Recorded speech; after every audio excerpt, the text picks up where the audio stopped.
Buenos días a todos. Eh, si eres nuestro invitado, esperamos que realmente pases un buen tiempo escuchando de la palabra de Dios hoy. Y pues queremos decirte que la persona que te invitó realmente está muy interesado en que conozcas y escuches de Dios y puedas realmente entender un poco qué fue lo que pasó en la vida de esta persona que te invitó y por qué quiere que conozcas de Dios.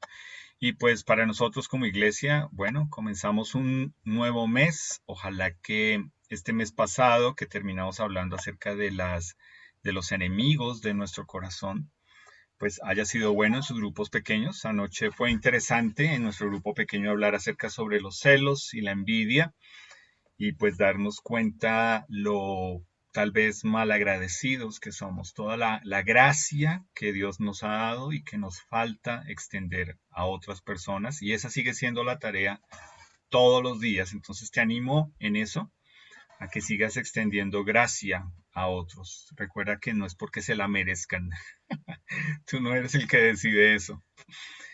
Ok, entonces quiero comenzar con la pregunta, ¿tú conoces a alguien que tenga una fe inquebrantable, una fe inamovible? ¿Conoces a ese tipo de personas que uno parece que va a ir a animarlos y terminan ellos animándolo a uno, dándole perspectiva con respecto a Dios, teniendo claro el panorama de lo que Dios está haciendo y cómo aún en medio de circunstancias difíciles ellos siguen alabando a Dios? Y por lo menos yo he conocido a unas cuantas personas así. Yo me pregunto, bueno, ¿de dónde obtienen esa fe? Y yo la quiero también tener. Y pues si tú estás hoy acá, te queremos animar a eso con esta charla, a entender por qué hay personas que pueden tener ese tipo de fe y pues descubrir quién es esa persona detrás de ellos que les da esa fe. Muy al contrario, muchos de nosotros tenemos una fe de retiro, es decir, una fe que dura 3 días, ¿no? Si tú has estado en uno de nuestros campamentos, en uno de nuestros retiros, es a eso a lo que nos referimos, ¿no? Tú sales el sábado por la mañana y siendo uno, regresas el lunes festivo siendo otro, pero el martes, cuando tienes que enfrentar la realidad de tu vida, se te olvidó. Se te olvidó todo lo que pasó, todo lo que aprendiste, todo lo que tanto dijiste allá que Dios había hecho. Entonces, creo que a veces nos pasa así, ¿no? Nuestra fe dura 3 días, dura mientras estamos ahí, y pues no por eso, y vamos a dejar de hacer retiros o campamentos. Tenemos pendiente el nuestro de hombres, que quedó hace un año ahí en stand-by. Pero la cuestión es esto, ¿no? ¿Cómo hacemos para que nuestra fe dure de por vida? No solamente por un momento, por una etapa, por sí, como en un momento de nuestra vida, sino que realmente dure. ¿Cómo hace uno para que la fe de uno permanezca de por vida? ¿Cómo hace uno en los tiempos difíciles? Por ejemplo, eh, ¿cómo hacen las personas para tener una fe que los sostiene mientras son jóvenes o mientras están pasando por una enfermedad, por un matrimonio difícil, por criar hijos y la tensión que eso trae? ¿Cómo hacen las personas que tienen fe en medio de un divorcio o en medio de perder el trabajo y eso cómo afecta a las personas? O también cómo hacen las personas que tienen fe cuando pierden un ser querido. ¿Qué es lo que les da ese ánimo para seguir adelante? Así que es eso de lo que se trata la fe. No es solamente por una temporada, no es solamente por un momento, debe ser de por vida. Entonces quiero mencionar algo que sucede con esto y hay un estudio que hicieron a nivel de recursos humanos, a nivel mundial, y era la razón por la cual las personas renuncian a un trabajo. Entonces, si tú eres jefe, piénsalo. ¿Por qué la gente renuncia a tu trabajo? Bueno, si tú eres jefe, te voy a dar una mala noticia. La gente no renuncia a un trabajo, la gente renuncia a un jefe. Ahí ya puedes medir si ha habido gente que ha renunciado en tu empresa, qué ha pasado contigo. Y pareciera que es lo mismo con Jesús, ¿cierto? Es como que Mm, hay personas que en un momento de sus vidas están supremamente conectados, enchufados, dicen que aman a Jesús, etcétera. Y yo no sé qué pasa y clic, cero. Cero Dios, cero creer, cero toda esa persona que estaba tan comprometida. Y pues uno lo que piensa es que la gente le echa la culpa a Jesús, pero realmente la fe en Jesús no se pierde por culpa de Jesús. La fe en Jesús se pierde porque tú has puesto tu fe no en Jesús, sino tal vez en personas o instituciones que lo representan a Él. ¿Sí te das cuenta? Y es lo mismo, por eso menciono lo de renunciar a un trabajo. A veces la mayoría de gente no renuncia a su trabajo, renuncia a un jefe. Entonces, ¿cómo es, y por eso pongo esta imagen aquí, cómo es que nosotros no podemos caer en este error de que el domingo decimos, alabaré al Señor mi Dios, tu nombre exaltaré, te quiero, te amo, tú eres mi todo, pero el lunes estamos como un Tomás diciendo, si yo no meto el dedo en la llaga, yo no creo. ¿Cómo es que nuestra desconfianza en Jesús demuestra esta incongruencia de lo que pasa en nuestras vidas el fin de semana y cuando ya lo tenemos que enfrentar en la realidad de la vida, de nuestros trabajos, parece que se acaba, ¿ok? Entonces, el punto es lo que nosotros deberíamos con respecto a la fe, es interiorizar cómo cambiaría mi creencia en Jesús si yo realmente entendiera que Él está siempre ahí conmigo. No negando la realidad. ¿Ok? Eso es supremamente importante. Nosotros no somos llamados a ser ni optimistas ni negacionistas y a veces parece que somos realistas muy crueles, pero más bien es cómo es que uno puede seguir viviendo una fe que le ayuda a responder a la vida. Entonces, yo quiero que tú puedas hacer la pregunta de esta mañana. Eh, Cuando piensas en esto, si Dios está conmigo, ¿quién contra mí? ¿Qué es lo que le sorprende a Jesús? Antes de continuar con esta charla, ¿qué crees tú que le sorprende a Jesús? Y piénsalo con respecto a ti. ¿Qué será lo que le sorprende a Jesús cuando Él te ve y haces o dices cosas sabiendo que Él está contigo, sabiendo que crees esta verdad, pero muchas veces negándolo con tu forma de vivir, con tu comportamiento? Entonces, eh, ¿qué, cuando pienso en esto, es qué le sorprende a Jesús? Pues tiene que ver con la fe. Y hoy vamos a estar viendo unos pasajes, por lo menos dos son supremamente importantes, con respecto a esto de la fe, porque en eso se basa todo con respecto a Jesús. Es, ¿crees o no crees? Y si crees, ¿cómo vas a vivir? Y si no crees, ¿cómo estás viviendo? Entonces yo quiero que leamos juntos esta mañana. El primer pasaje se encuentra en Marcos capítulo 6. Mientras tú lo buscas, pues vamos a leer ahí acerca de una situación en la que Jesús tiene que enfrentar. Y pues yo no sé si tú has leído este pasaje antes. Lo que sí sé es que lo que vamos a leer acá es la reacción de Jesús al ver a estas personas frente a él. Espero que, que sea algo que también te llame a ti la atención, porque a veces pareciera que nosotros creemos que Jesús, simplemente por ser Jesús y Dios, nadie se podía eh, negar ante él, como que era irresistible. Entonces yo quiero que leamos aquí qué tan cierto es eso. Salió Jesús de allí y vino a su tierra y le seguían sus discípulos, ¿ok? Entonces nos dice, vino a su tierra, acuérdate, él era de Nazaret.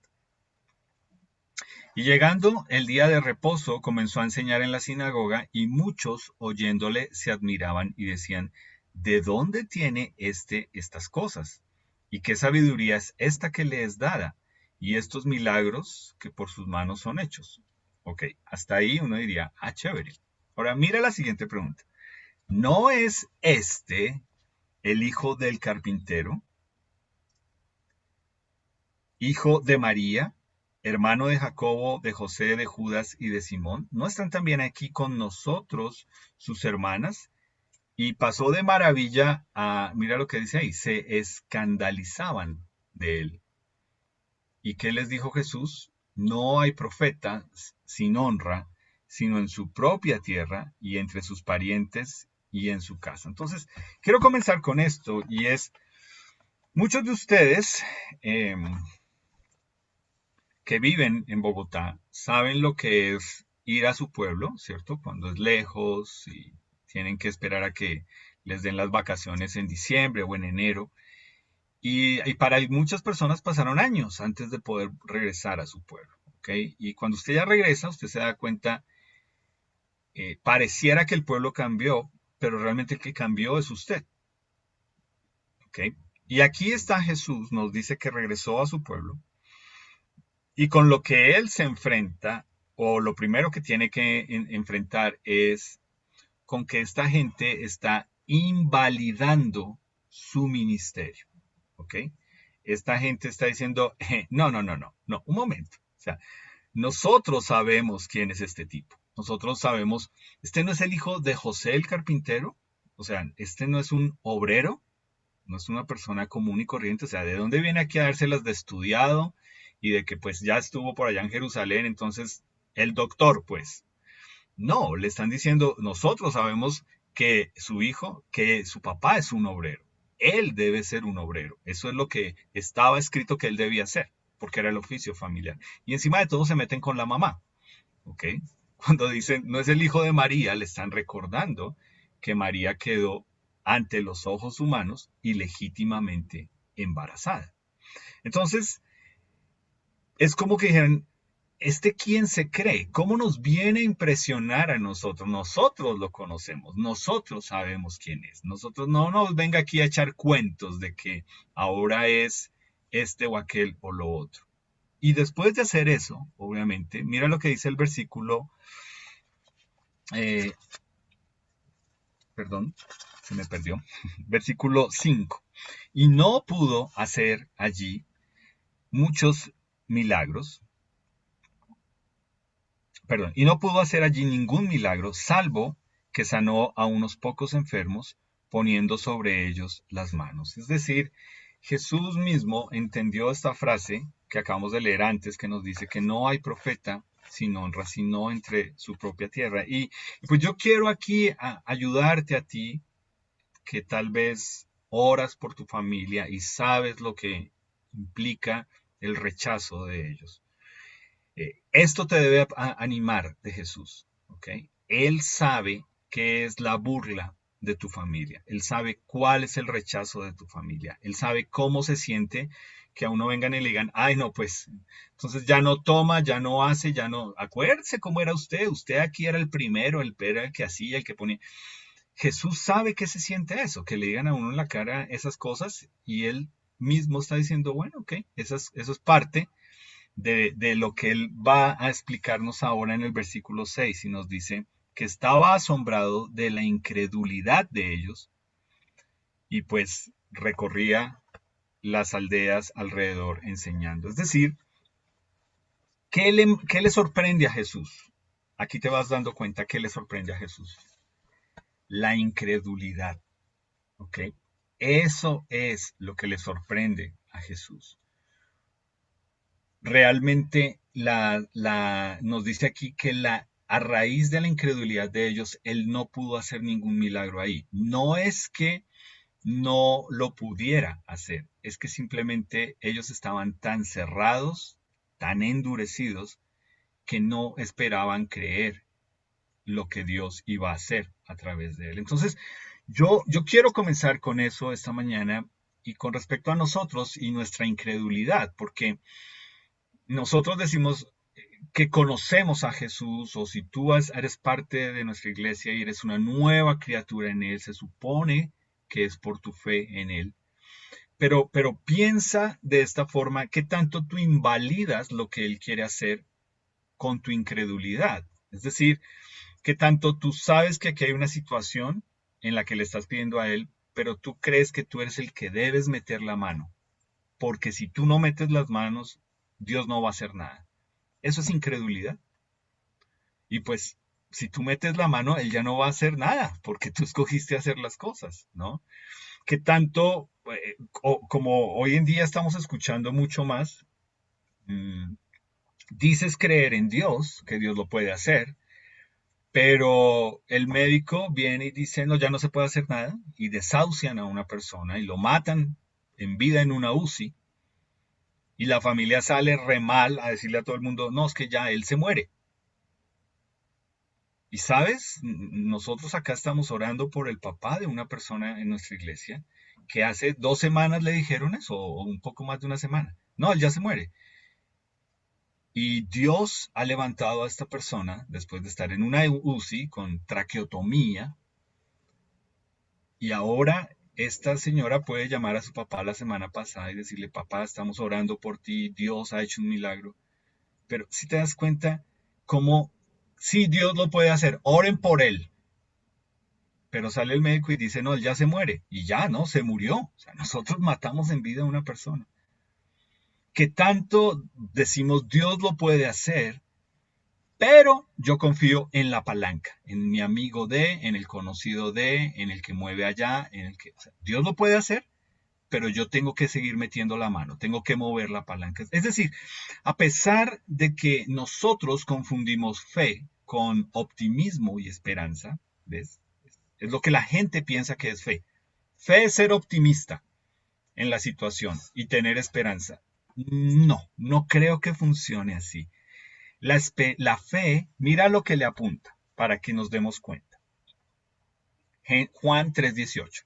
Este versículo está 2 versículos después de que nosotros leemos que Dios envió a su Hijo para que todo aquel que en él cree no se pierda, sino que tenga vida eterna. Y hasta ahí lo dejamos. Pero mira lo que dice 2 versículos después. El que en él cree no es condenado. Genial. Pero el que no cree ya ha sido condenado porque no ha creído en el nombre del unigénito Hijo de Dios. Es decir, la incredulidad en Jesús hasta el día de hoy se llama orgullo. Es por eso que la gente no quiere creer en Jesús. Para los de su pueblo, creer en Jesús era poner todo su orgullo en el suelo y decir, sí, este es el Hijo de Dios. Y su orgullo les decía, no, no, no, no, no. Nosotros sabemos quiénes son ellos, quién es esa familia, nosotros sí los conocemos. ¿Qué viene aquí a dárselas de qué? Es orgullo. Para las personas hoy en día, cuando tú les dices, ok, vamos a orar y pedirle a Jesús, es como el orgullo de, no, pues el médico, pero la medicina. Y ese es el orgullo. Y tú y yo conocemos cualquier cantidad de personas que lo que están pensando es, si yo creo en Jesús, yo no voy a parecer inteligente. Porque este título dice que la gente inteligente no cree en Jesús, no cree en la religión, no come cuento de nada. Déjele eso allá a los pobres, déjele eso a la gente inculta, déjele eso a los viciosos, a esa gente. La gente inteligente no cree en Jesús. Se llama orgullo. Y es a lo que Jesús todos los días se enfrenta con personas que dicen, no, no me cuadra, no me parece. Esa incredulidad se llama orgullo. Eso lo sorprende a él. Ahora, cuando vemos de esta forma y leemos acá en Juan, pues nos damos cuenta, es muy tajante, ¿ok? No da opciones. Entonces es importante que si tú estás acá y tú has nacido de nuevo en Jesús o tú eres nuestro invitado, tú entiendas, no es que tú digas, no, pues finalmente, pastor, yo sí creo que él creía porque pues hablaba de Dios. No, no, es que de Dios habla todo el mundo y todo el mundo te dice que cree en Dios. Aquí está diciendo, el que cree en Jesús no es condenado, pero el que decide no creer es condenado o ya ha sido condenado porque quiere seguir en su orgullo. ¿Ok? Entonces, esto sorprende a Jesús. Ahora quiero que leamos otro pasaje que está en Mateo capítulo 8 para ver algo más que sorprendió a Jesús con respecto a la fe. Y cuando lo vamos a leer, vamos a ver totalmente opuesto esta otra cara de la moneda con respecto a creer en Jesús y creerle a Jesús. Es de eso que se trata, ¿ves? Es que ya hoy en día nosotros no podemos decir que solamente es creer en Dios. Entonces nos toca volver a lo que dice en Santiago 2:19. Los demonios también creen y tiemblan, ¿ok? Lo que marca la diferencia es poder decir, yo creo en Jesús, yo le creo a Jesús, yo he depositado mi fe en Jesús, es por Jesús, ahí lo cambia todo. Y yo hace poco lo mencioné en una charla. Todo va bien mientras se habla de Dios hasta que tú dices Jesús. Ahí tú ya empiezas a ver cómo te levantan la ceja, cómo miran raro, porque, usted es cristiano, usted es un aleluya. Entonces, si estás en Mateo 8, quiero que mires ahí lo que nos dice. Entrando Jesús en Capernaum, vino a él un centurión rogándole y diciendo. Entonces yo quiero parar un momento para que entiendas quién era este señor. Cuando nos dice que era un centurión, era un soldado romano que tenía una posición de mando. Era un capitán. ¿Ok? No te dejes confundir con la palabra centurión, no significa que mandaba 100 soldados, probablemente máximo estaba sobre 80. Y lo interesante es lo que está sucediendo acá. O sea, es el romano viniendo a Jesús. Es el estudiado, el de élite, el de el cosmopolita, el de la ciudad, porque Roma era el centro del mundo de ellos, viniendo a este campesino de Nazaret, que en su propio pueblo están diciendo, no, no, no, no, este es un cualquiera, no venga aquí a dárselas de nada, ¿ok? Entonces mira ahora la diferencia, este es el Señor con sus títulos viniendo a Jesús, y dice, rogándole, Señor, mi criado está postrado en casa, paralítico, gravemente atormentado. Y Jesús le dijo, yo iré y le sanaré. Ahora, tú lees ahí y tú dices, pues chévere, bonito. No entiendes todo lo que esto significa. Ir para un judío, así fuera este judío campesino que todos rechazan, para cualquier judío era impensable ir a la casa de alguien que no fuera judío y entrar y comer. Básicamente te lo pongo para nosotros. Es como si tú te bañas, te vistes, te arreglas, te pones la pinta mejor para ir a cuidar marranos y meterte al bar. Esa era la idea para un judío, ¿ok? Era impensable, era una cuestión que era decir, no, esto no tiene sentido que un judío entre a la casa de una persona que no es judía, eso no tiene sentido. Ahora, ningún judío en su sano juicio lo consideraría. Que el romano le dijera, por más que fuera este señor con sus cualidades de capitán, en una posición económica, etcétera, etcétera, decir, bueno, listo, está bien, ¿por qué eres tú? No, ninguno. Y Jesús le dice, bueno, listo, entonces yo voy, vamos. ¿Cuál era la intención detrás de eso? ¿Ves? ¿Qué es lo que quería hacer Jesús? Pero mira lo bonito de la respuesta de este señor. Él le dice, el centurión le dijo, versículo 8, Señor, no soy digno de que entres bajo mi techo, solamente di la palabra y mi criado sanará. Mira la posición de este señor frente a Jesús. Él humanamente tenía toda la posición económica para decir, el que yo invito a mi casa es digno. Y él frente a Jesús está diciendo, yo soy indigno, yo no merezco que ni siquiera tú vayas a mi casa. Interesante. Y mira lo que dice el versículo 9, porque le da la razón. También yo soy hombre bajo autoridad. Aquí empezamos a entender unas cositas, paréntesis, de qué significa estar bajo autoridad. En un momento social en que la gente aquí en Colombia no quiere someterse a la autoridad. Mira lo que dice este señor. Y tengo bajo mis órdenes soldados y digo a este, ve y va. Y al otro, ven y viene. Y a mi siervo, haz esto y lo hace. ¿Qué le está diciendo este hombre a Jesús? Le está diciendo, mira, yo soy un hombre que sirve a su país y yo tengo una autoridad, no por quién soy yo. Yo sin este uniforme soy un ciudadano, pero yo con este uniforme represento al imperio romano.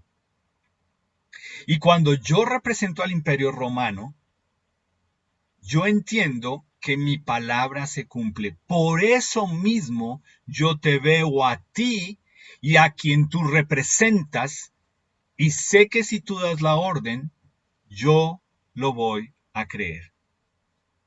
Interesante, ¿no? Supremamente interesante.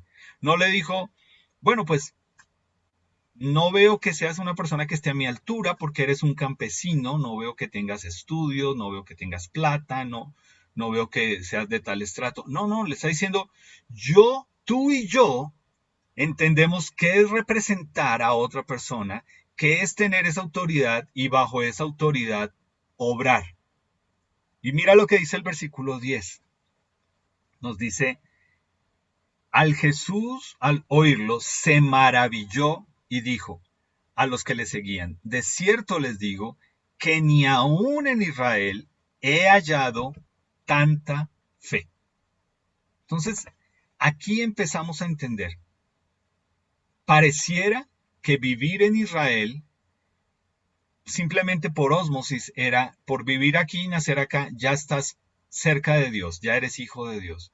Pero Jesús mismo está diciendo, no, hay gente que vive fuera de Israel, que para nosotros los judíos, según Jesús le está diciendo, es como son inconsiderables pensar que son hijos de Dios y tienen fe.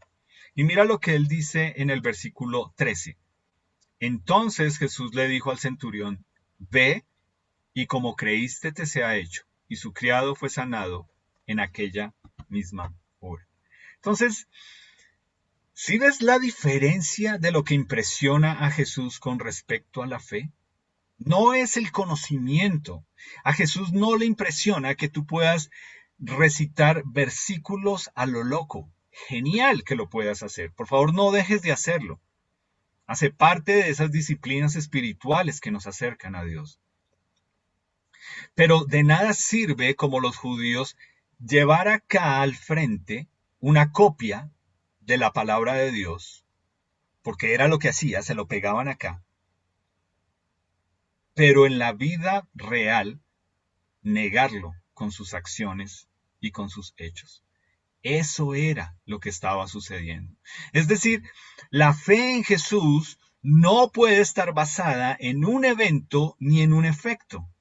No puede decir, sí, porque fui a ese evento, yo ahí creí. No, no, no es el evento el que te salva. Tú no puedes pensar que es un evento el que va a hacer algo en ti. De lo que se trata es de poder encontrar, de tener ese encuentro con Jesús en el que uno le puede decir, Jesús, yo creo en ti, en quien eres tú, a quien tú representas. Yo creo en ti. Entonces, ¿qué es lo que Jesús establece que es la fe? Pues la fe es lo que nosotros estamos leyendo acá, es entender que Jesús es el objeto de nuestra fe. La fe no puede estar puesta en las circunstancias, en el momento, en una iglesia, en una institución, en un pastor, en nadie más sino en Jesús. ¿Ves? Cuando tú pones tu fe en cualquier otra persona y no en Jesús, tú no estás realmente creyendo en Jesús. ¿Ves? Y esto es supremamente importante porque volvemos a lo mismo. Es como cuando, pastor, ore porque a usted Dios sí lo escucha. No, yo oro y voy a orar porque sé que Dios me escucha. Pero si tú has nacido de nuevo en Jesús, Dios también te escucha a ti, te quiere escuchar.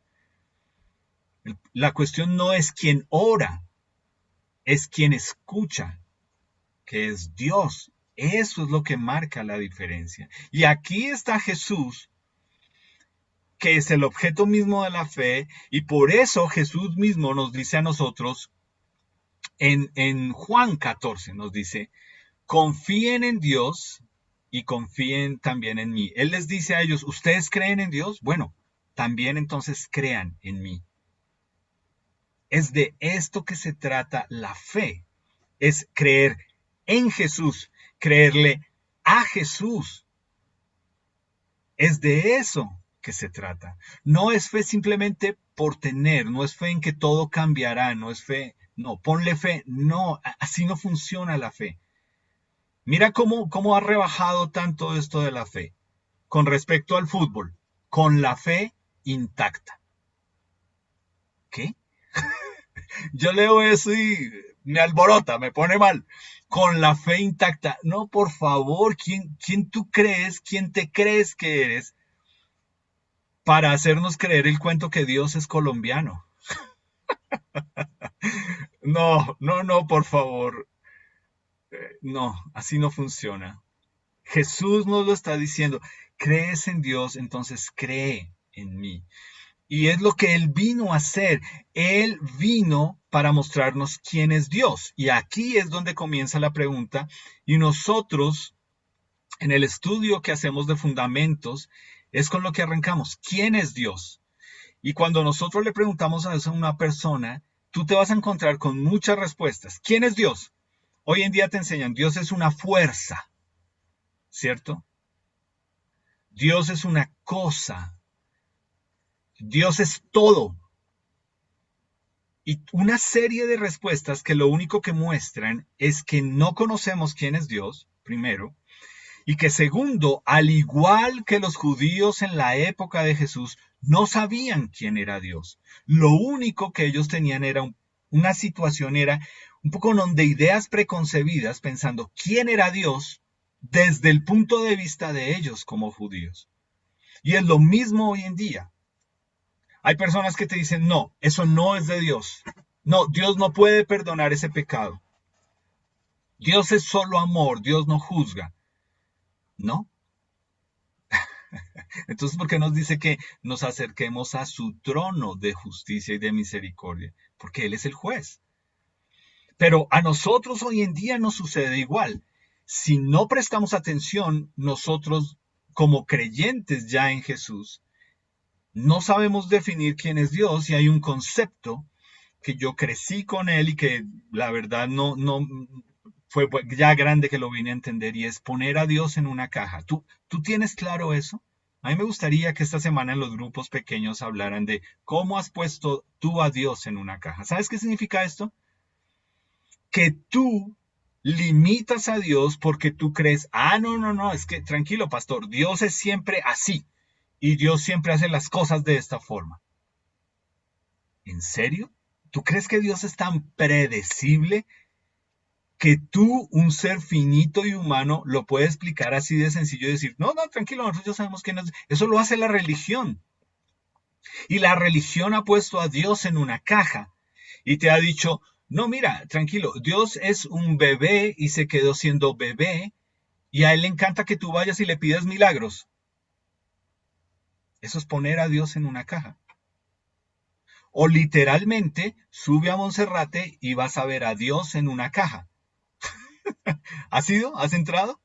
¿Y te hacen creer el cuento que bota lágrimas de sangre?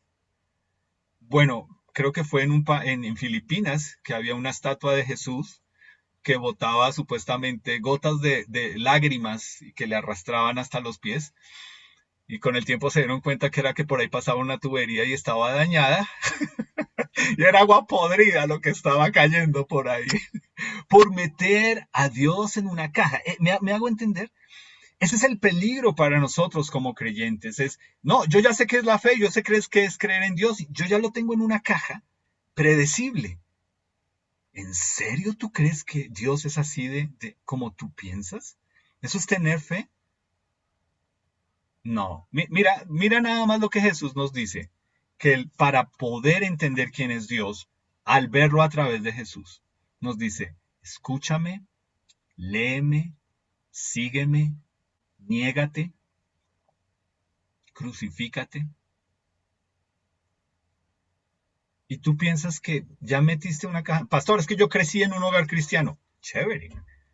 Yo ya me sé todas las respuestas. Yo he aconsejado a varios hombres que creen que me dicen, yo crecí en un hogar cristiano. Yo lo único que estoy pensando es, uy, con este va a tocar tan duro. porque ya cree que tiene todas las respuestas y que por simplemente, eso es como nacer, yo te lo he dicho, eso es como nacer en un garaje, entonces eres carro porque naciste en un garaje.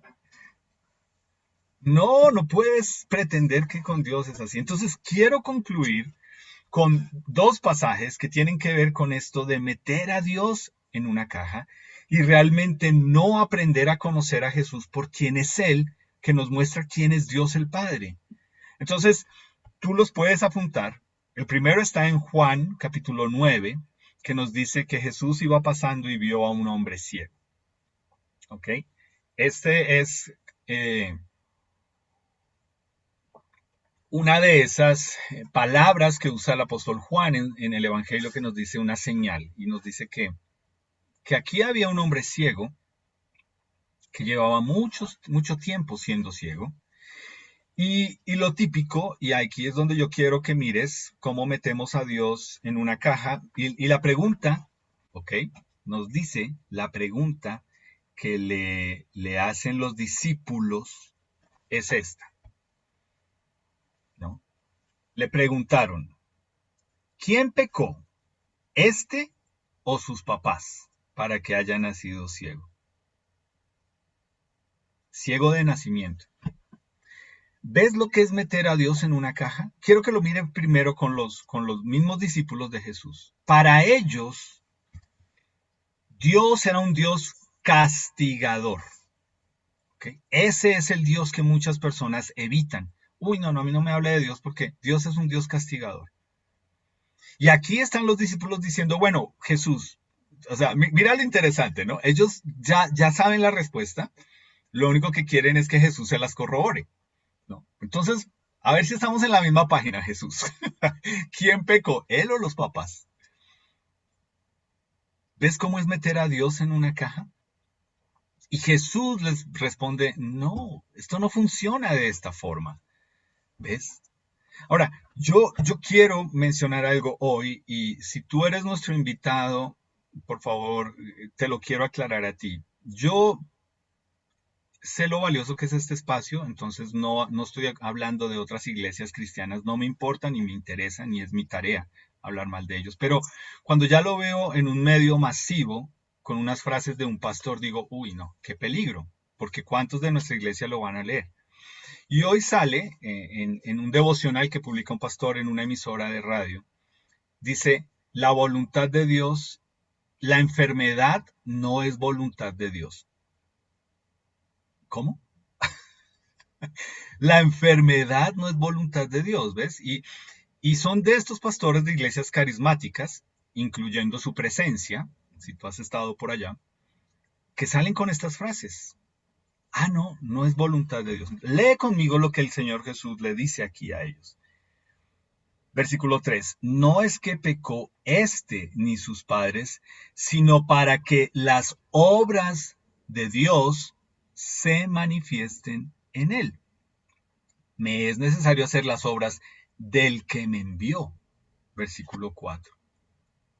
¿Entiendes? Este es Jesús diciéndoles, ustedes pusieron a Dios en una caja en la que una persona con un defecto es porque Dios lo castigó y es por pecado. Y hoy tú vas a una iglesia donde te van a decir, no, la enfermedad no es voluntad de Dios. ¿De dónde puedes sacar eso? Primero, ¿con qué atribución? Y segundo, muéstramelo bíblicamente. Jesús mismo le está diciendo aquí a ellos y se los dijo en varias ocasiones. Es para que se muestre la gloria de Dios que esta persona está en esta condición. ¿Tú te imaginas yo con lo cruel que puedo llegar a ser yendo a orar por ti diciéndote, es que Dios no quiere que estés enfermo, eso es por el problema tuyo y cortante, mal? Entonces, estos eran los judíos, leían la palabra de Dios a su acomodo. Habían puesto a Dios en una caja en la que ese Dios ya era predecible. Y míralo de esta forma, cómo justificaban su pecado. Y es lo mismo para nosotros dos, para nosotros hoy. Ellos le preguntaron a Jesús, sabemos que la palabra de Dios dice, ame a su prójimo. Pero entonces Jesús, queremos que tú nos digas, ¿quién es el prójimo? ¿Ok? Para tentarlo, ¿quién es el prójimo? Porque yo no creo que Dios me esté a mí como judío animando a amar a todo el que no sea judío. A mí me enseñaron y creemos con base en la palabra de Dios que Dios solamente ama a los judíos. Entonces, y dentro de los judíos, pues déjeme decirle, no todos son dignos de amar. Así era como ellos habían metido en una caja a Dios. Cuando Dios les decía amén a su prójimo. Si no tienes cuidado, tú como creyente eres igual. Pero pastor, ¿uno debe o no hacer esto? ¿Es de un creyente esto o aquello? ¿Debe un creyente... ¿Tú crees que realmente eso es lo importante? Mira, en este momento yo conozco una pareja que en la iglesia en la que se congregan están definiendo una cuestión que la elevaron a doctrinal y casi que es para saber si se pierde o no la salvación. Usar un velo para las mujeres. Y es una cuestión bravísima en esa iglesia. Deberían estar aprovechando ese tiempo, ese ánimo, ese empuje, esa vehemencia en que otros que no conocen de Jesús lo conozcan. No, lo importante es si eso refleja o no que la persona es salva y si se está sujetando o no a su esposo. Qué triste cómo metemos a Dios en una caja por nuestras preferencias y por lo que nosotros pensamos que Dios nos ha dicho que son las peleas que nosotros tenemos que cazar aún dentro de una iglesia. Qué triste. ¿Y sabes qué les dijo el Señor Jesús? El Señor Jesús hace algo que ellos no se esperan y cuando uno lo lee uno tampoco. Les cuenta una historia. Les cuenta cómo un judío iba de camino y fue atacado, robado y dejado ahí medio muerto. Y todos ellos están pensando, sí, sí, es increíble, ya uno ni puede salir a la calle porque vea, lo atracan. Eso mínimo fue un samaritano, eso son unas porquerías. Y Jesús les dice, pasó un sacerdote, lo miró y dijo, no puedo detenerme. Pasó un levita y dijo, no estoy de afán.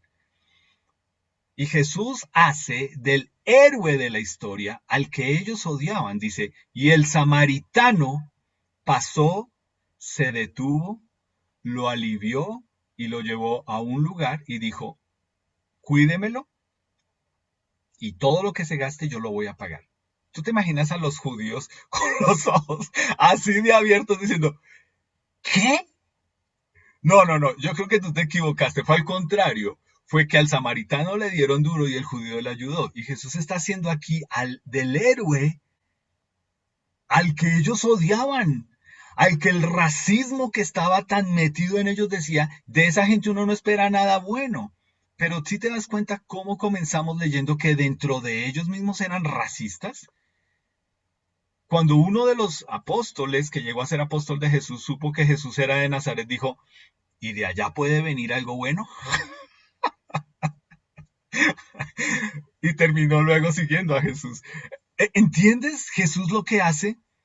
Jesús, explícanos, ¿quién es mi prójimo? Bueno, te lo voy a contar.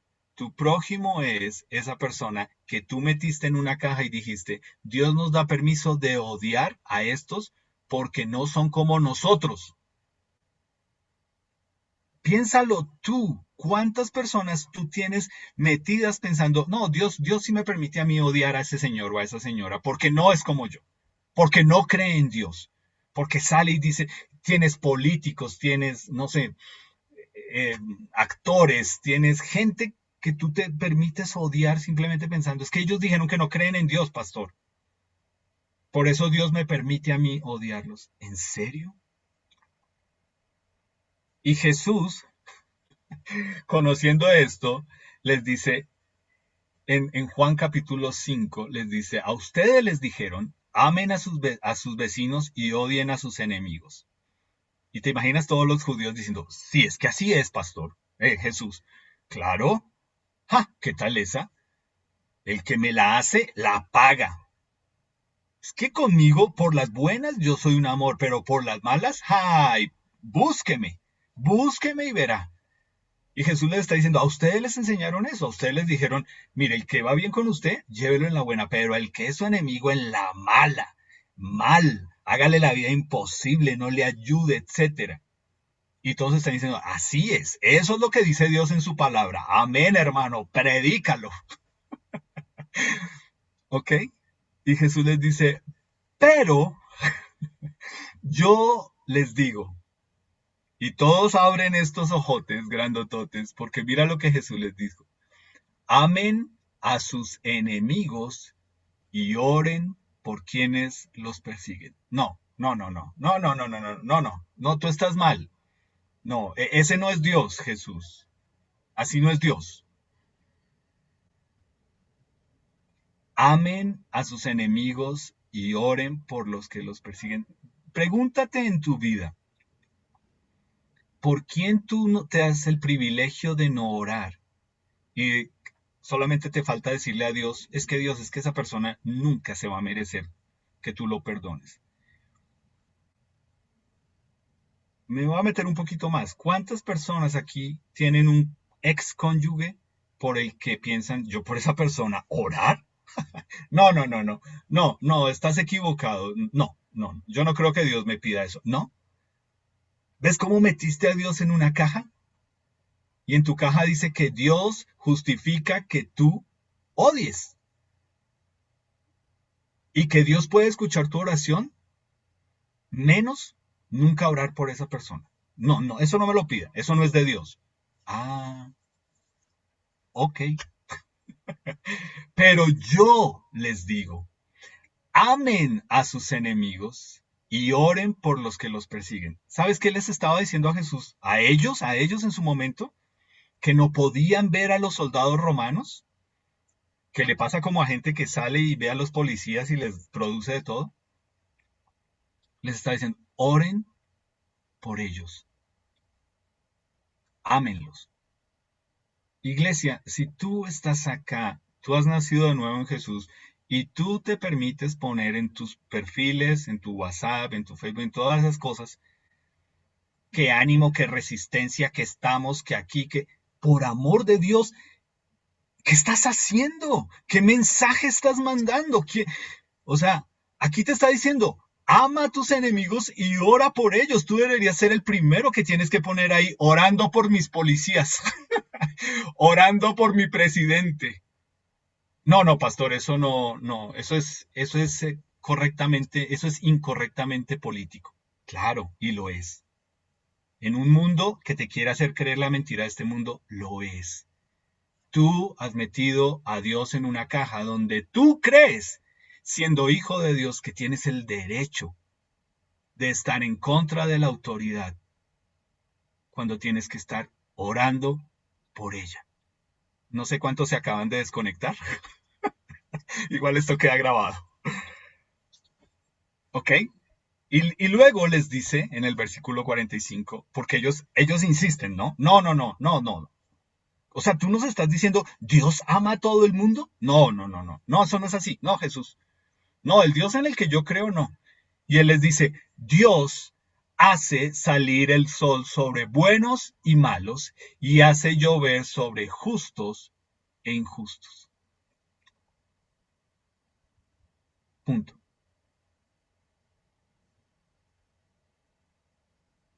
Entonces, dime tú qué le crees a Jesús, qué le quieres creer a Jesús, en qué Jesús crees tú. ¿Tú crees que puedes pedir, ay Dios, por favor que no llueva hoy porque hoy es, no sé, el cumpleaños de mi hijita y, o sea, solo por eso no va a llover? Y otro señor allá pidiendo, Dios, que llueva, por favor, este campo necesitamos que llueva porque esta agua es preciosa. A quién escoge Dios? ¿Cómo le hacemos? No, has metido a Dios en una caja.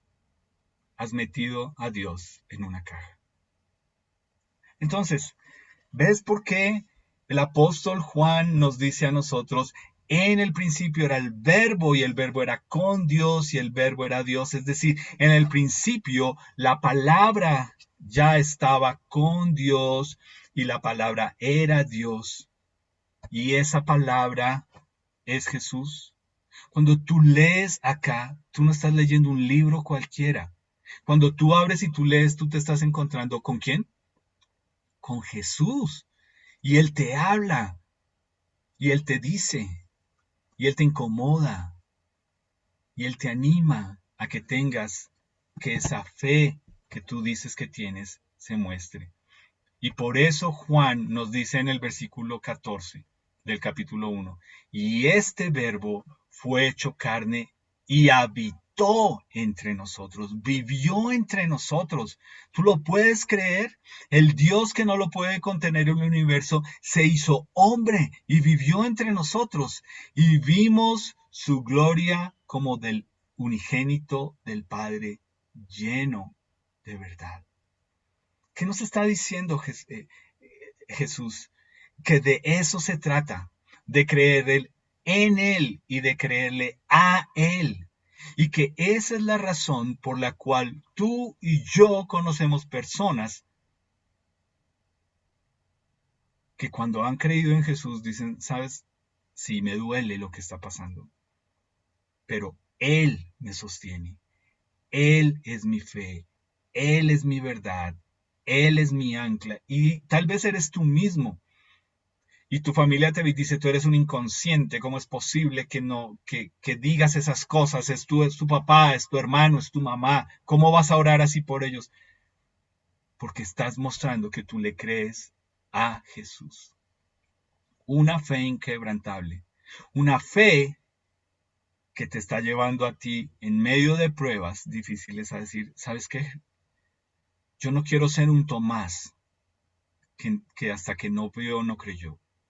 Yo quiero creer en ti, Jesús, porque yo te conozco, porque yo sé quién eres, porque te estoy conociendo, porque me maravillas, porque me sostienes, porque eres mi roca. Eso es lo que le da el fundamento a mi vida. La fe se llama Jesús. La verdad se llama Jesús. ¿Entiendes? Espero que esto te ponga a ti realmente a pensar en lo que hemos estado mirando hoy y a entender. Yo quiero primero ir a ti que eres nuestro invitado. Cuando tú dices que tú tienes fe, ¿en qué es lo que tú crees? ¿En una tradición? Tú sabes yo con cuántas personas me he sentado que me han dicho, pastor, es que yo no puedo ser cristiano porque voy a defraudar a mis papás. Los voy a negar, los voy a herir, les voy a hacer daño. Bueno, tú estás tomando una decisión. No estás creyendo en Jesús. Si tú los amas, tú deberías creer en Jesús porque Él te está buscando y te está dando una oportunidad única, única a ti. Si tú eres nuestro invitado, si tú realmente quieres creer en Jesús, creerle a Jesús, seguirlo, conocerlo, empezar a descubrir qué es tener un nuevo corazón y ser una nueva persona en Jesús, yo te animo. Nosotros tenemos la persona que te invitó, cualquiera de nosotros te puede explicar cómo hacerlo. Y si tú eres una nueva criatura en Jesús, si eres parte de nuestra iglesia, yo te pregunto a ti, ¿tú tienes a Dios en una caja? ¿Qué, qué Dios, qué Jesús ven las demás personas en ti que por eso es que no creen? ¿Hasta qué punto tú simplemente crees que ese Dios que está en la caja es el que es y no has leído acá quién es Él? Tienes mucho que hablar esta semana con Dios. Señor Jesús, yo te adoro en esta mañana por ser el camino, la única verdad y la vida. Señor, yo te adoro porque es claro que en el mismo momento en que tú estuviste en este mundo, el rechazo a ti fue tan claro, la incredulidad, y es lo mismo hoy en día. Y Señor, nosotros conocemos cualquier cantidad de personas que más que no creer en ti, no quieren poner a un lado su orgullo, porque eso es lo que implica creer en ti. Yo ruego por ellos hoy, Señor, tú sabes los nombres de esas personas por las que estamos pidiendo que te conozcan, Señor. Aún en medio de enfermedad, aún en medio de COVID, aún en medio de situaciones difíciles. Y Señor, lo hemos visto. Hemos pedido por personas que tú los sanes de un COVID, los saques de ahí. Ellos no sabían todo lo que pasó mientras estuvieron en una UCI y luego salen y le están reprochando a sus familias porque están conociéndote, porque accedieron a estudiar fundamentos o porque se reúnen los domingos. Definitivamente los milagros no producen fe, Señor. Lo único que nosotros podemos hacer es conocerte a ti. Y te ruego, estamos acá como iglesia pidiéndote eso, Señor.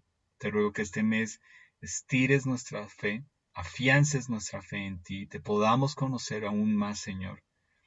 Y nos permitas como iglesia, Señor, seguir manifestando que tú eres la roca sobre la cual nosotros estamos construyendo nuestra vida y nuestra iglesia, Señor. En tu precioso nombre. Amén.